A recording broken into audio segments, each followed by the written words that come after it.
wabarakatuh. Perkenalkan, nama saya Sinta Masito dari Prodi Pendidikan Agama Islam dari jurusan PAI. Di sini saya akan membacakan kitab Adabul Alim wal Muta'allim di bab 5. Bismillahirrahmanirrahim. Al-Babul Khamis. Adapun bab yang kelima. Fi adabil alimi fi haqqi nafsi, tentang tata krama orang yang berilmu terhadap dirinya sendiri. Wa fihi isruna adaban. Al-awwalu an yudima muraqqabata ta'ala fi syirri wal alaniyati. Hendaknya orang yang berilmu itu senantiasa merasa dalam pengawasan Allah, baik di tempat sunyi maupun ramai. Wathani an yulazima nafsahu ta'ala fi jami'i harakatihi wa sakanatihi wa aqwalihi wa af'alihi. Fa innahu aminu alama ustudi'a fi minal ulumi wal hikmati wal khosyati watarku zalika minal hiyanati. Wa qad qala ta'ala la tahunu Allaha wa rasulahu wa tahunu amanatikum wa antum ta'lamun.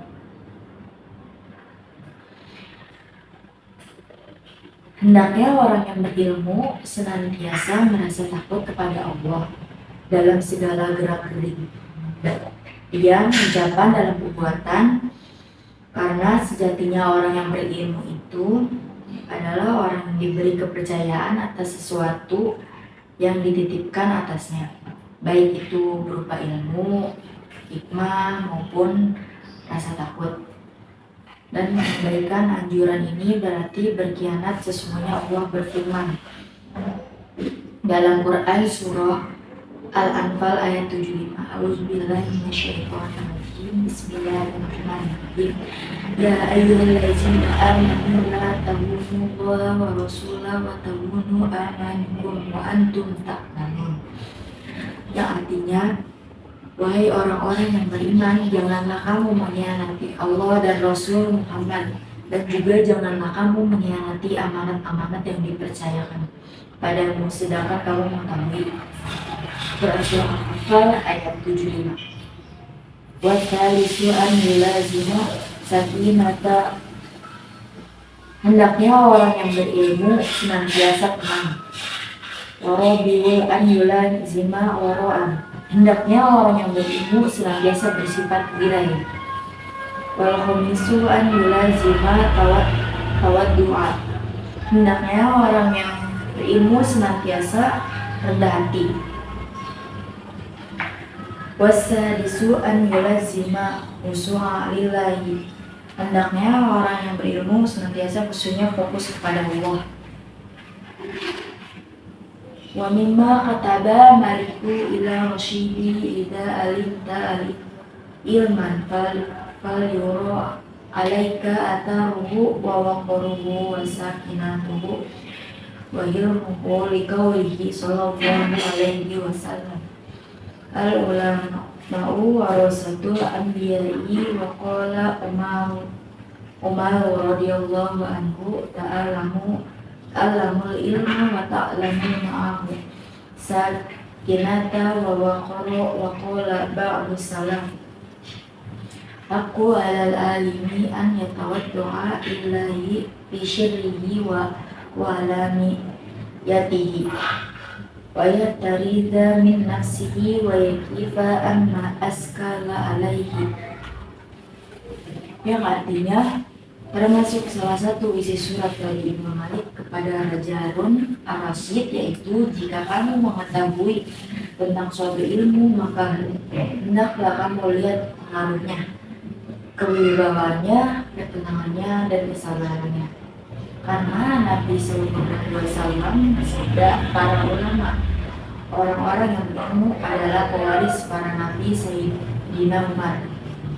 Sayyidina Umar berkata, radhiyallahu anhu, pelajarilah ilmu serta pelajari pula bersamanya ketenangan dan kewibawaan. Sehingga ulama salaf berkata, atas orang yang berilmu adalah rendah hati kepada Allah di tempat yang sunyi, maupun ramai menjaga nafsunya dan berhenti dari segala sesuatu yang menyulitkan dirinya. Wasabiru an yakuna ta'widuhu fi jami'i umurihi ala Allah Ta'ala. Hendaknya orang yang berilmu selalu bertawakal kepada Allah dalam segala urusannya.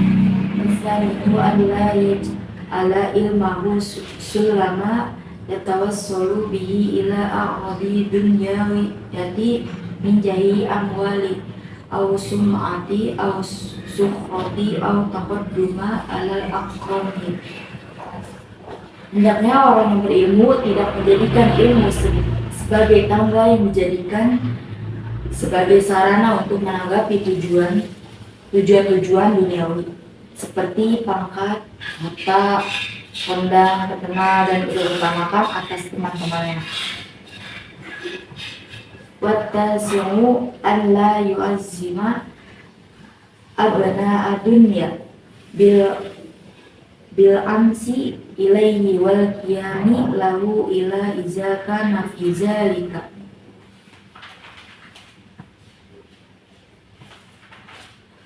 Orang yang berilmu hendaknya tidak memuliakan orang-orang kaya dengan mendatangi mereka atau berdiri untuk menghormati mereka kecuali ada maslahatu tazidu ala hazihil fasadati la siyama in yazhab bi ilmihi ila makani man yata'allamu minhu wa in kana muta'allimu kabir qadri bal yasumu ilmahu kama sunahu salafu solihu wa ahbabun fi zalika maskuratu ma'a khulafai wa ghairihim kama ruwiya an al-Liki bni Anasi annahu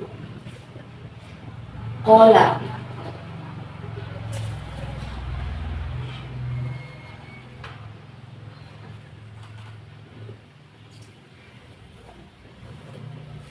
dakhaltu ala Haruna Rasyidi faqala li ya aba abdillah yang bagi an tahtalifa ilaina hatta yasma'a siyanuna muwaqqa'a qala qultu a'azzallahu amriro inna hazal ilma minkum kharaja fa in antum akhazatuhu azza wa in zalaltumuhu zalla wal ilmu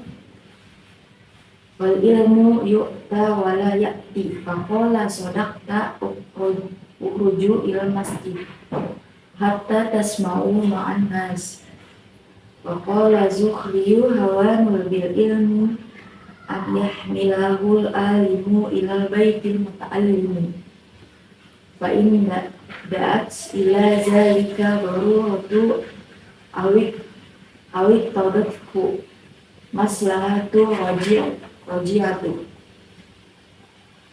alal mafsadati ibni izalihi fala ba'sa madamat khali hazihi wa ala hazal yuhmadu maja'an ba'dis salafi fi hazihi wa bi jumlati man ajala ilma ajalahu wa man annahu wa nazamu mu'ayyan wa qala wahbud munabbi kana al-ulama qablana qad istaghna bi ilmihi an dunya ghairihim waqbata fil ilmi fa asbaha akhir ilmi al-yawma bas yabzulu li ahli al-dunya ilmahu rabbata fit dunya hum fa asbaha ahli al-dunya qad zayidu fil ilmi bima ra'aw min su'imu bihi indahu wa laqad ahsana al-qali Abul Hasan Dirjani haisu qala walam aqti haqqa ilmi in kuntum ulama ba'da tu'amu sayyartu sulamari walam abtazil fi hizmatil ilmi mujtahid di ahli maman laqaitu lagi nuli'uh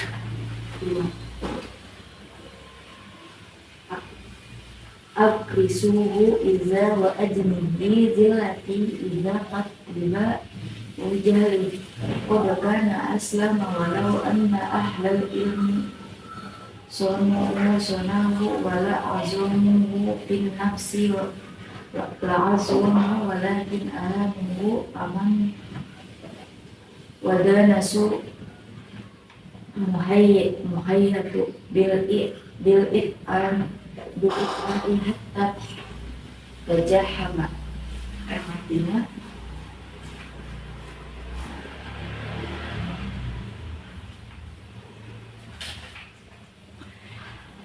kemaslahatan yang dinilai lebih dibanding pusaka ini lebih jika ia dengan berbekali ilmu yang dimiliki mendatangi murid yang hendak belajar kepadanya, sekalipun murid itu orang yang berpangkat tinggi, akan tetapi seorang alim harus menjaga ilmunya sebagaimana ulama salaf as-saleh menjaganya. Cerita ulama mengenai hal ini sudah masyhur di mana-mana, baik murid yang belajar kepadanya, seorang khalifah maupun orang lain.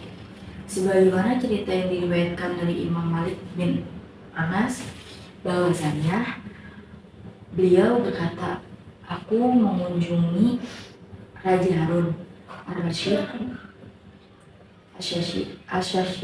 lalu dia berkata padaku, wahai Abdullah, sebaiknya kami sehingga anak-anak kecil kami bisa mendengar kitab Al-Muwatta. Lantas Imam Malik berkata, saya berkata, semoga Allah memuliakan sang raja, sesungguhnya ilmu yang bersumber dari keluarga kalian, maka jika kalian memuliakannya, maka ilmu ini menjadi mulia. Namun jika kalian merendahkannya, maka ilmu ini menjadi hina, dan ilmu itu didatangi bukanlah mendatangi. Maka Raja Harun Ar-Rasyid menjawab, engkau benar, pergilah kalian semua menuju masjid sehingga beliau bisa mendengarkan pengajian bersama orang-orang.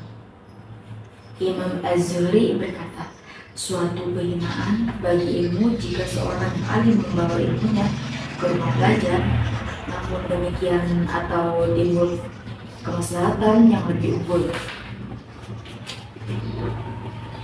atas filsafat dari merendahkan ilmu, maka tidak masalah selama keadaannya menuntut demikian. Atas dasar alasan seperti ini, dikuatkan kebolehan praktek sebagian ulama salaf yang mendatangi pelajar yang berguru kepadanya. Simpulannya, barang siapa yang mengagungkan ilmu, maka Allah akan mengagungkannya. Dan barang siapa yang menghina ilmu, maka Allah akan menghinanya. Dan hal ini terjadi secara kasat-mata. Khalid bin Munabih berkata, dahulu para ulama sebelum kita sungguh merasa cukup dengan ilmu yang mereka miliki daripada mengharap harta orang lain, karena mereka mencintai ilmunya. Berbanding terbalik dengan ahli ilmu zaman sekarang, mereka memberikan ilmunya kepada para ahli dunia karena mencintai harta mereka. Pada akhirnya ahli dunia membenci ilmu. Para ulama disebutkan oleh apa yang mereka lihat, yakni kedudukannya yang rendah di sisi mereka. Pesan dari Al-Qadir Abu Al-Hasan Al-Jurjani, di mana beliau berkata, aku tidak akan pernah mampu memenuhi hak-hak ilmu. Selama aku menginginkan dunia, maka aku menjadikannya sebagai bersama untuk memperolehnya. Dalam rangka berkhidmah pada ilmu, aku tidak menyertakan tanganku untuk melayani orang yang aku temui, akan tetapi supaya aku yang dilayani dia datang kepadaku. Andaikan aku menenun kemuliaan itu ilmu, namun aku nemui hasilnya berupa kehinaan ilmu, maka menjadi orang yang bodoh lebih baik bagiku. Andaikan ahli ilmu menjaga ilmunya, maka ilmu itu akan menjaganya.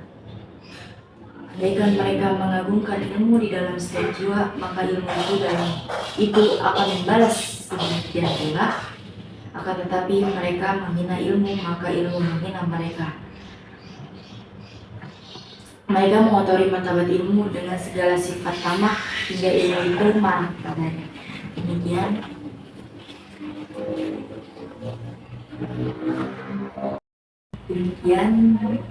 dari penjelasan saya, dari penjelasan kitab Adabul Alim wal Muta'alim. Semoga bermanfaat. Wassalamualaikum warahmatullahi wabarakatuh.